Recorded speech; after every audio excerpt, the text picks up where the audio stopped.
Welcome to new TV Telugu. నైరుతి బంగాళాఖాతంలో శ్రీలంక తీరానికి సమీపంలో ఏర్పడిన వాతావరణ వ్యవస్థ తీవ్ర వాయుగుండంగా బలపడింది. ఇది తుఫానుగా మారే అవకాశం ఉందని వాతావరణ శాఖ అధికారులు తెలిపారు. ఈ తుఫానుకు దిట్వా అని నామకరణం చేశారు. ప్రపంచ వాతావరణ సంస్థ సభ్య దేశాల జాబితా ప్రకారం యెమెన్ దేశం ఈ పేరును సూచించింది. ప్రస్తుతం సముద్రంలో కేంద్రీకృతమై ఉన్న ఈ వ్యవస్థ మరింత బలపడి తీరం వైపు కదులుతూ ఉండడంతో అధికార యంత్రాంగం అప్రమత్తమైంది.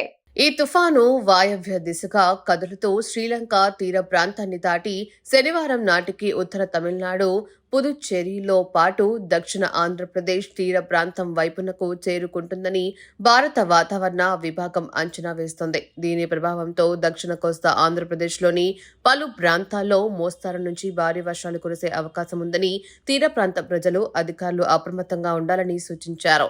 తుఫాను కదలికలను నిరంతరం గమనిస్తూ ఎప్పటికప్పుడు హెచ్చరికలు జారీ చేసేందుకు ఏపీ విపత్తు నిర్వహణ సంస్థ సంసిద్ధమైంది.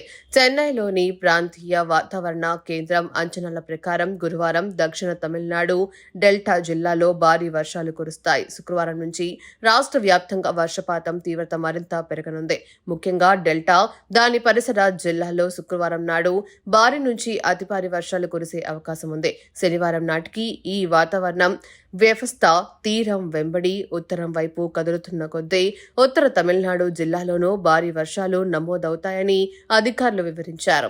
ఇదిలా ఉండగా ఈశాన్య ఇండోనేషియా మలక్కా జలసంధిపై కేంద్రీకృతమైన సైన్యార్ అనే మరో తుఫాను తూర్పు వైపుగా కదులుతోంది. అయితే ఈ తుఫాను వల్ల తమిళనాడుకు గాని భారత తీరానికి గాని ఎలాంటి ముప్పు లేదని వాతావరణ శాఖ స్పష్టం చేసింది.